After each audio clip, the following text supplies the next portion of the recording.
right? So markets are a slave to earnings. So always focus on earnings growth.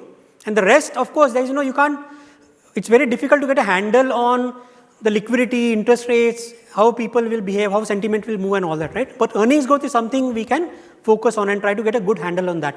Now, if you see what has happened to corporate profitability in India over the past decade, actually, it has been on a declining trend. Corporate profitability to GDP ratio has come down to almost just 2% from 7.5%. But now that the economy is recovering, we are expecting it to go back to at least its long-term average of 4.5% to 5%, right? So if that happens, the earnings growth should improve. So our projection for Nifty earnings growth is that the next 3 to 5 year CAGR will be about 15%, right? Now, if you see the last 5 year average for Nifty earnings growth, it was only 5%. Last 10 year average was only 11%.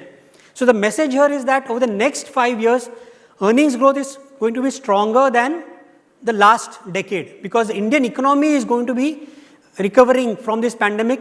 Economic growth, our GDP growth is expected to be 6.5 to 7% over the next 3 to 5 years. And so earnings growth will also be above average, right? And that is good news for equity markets.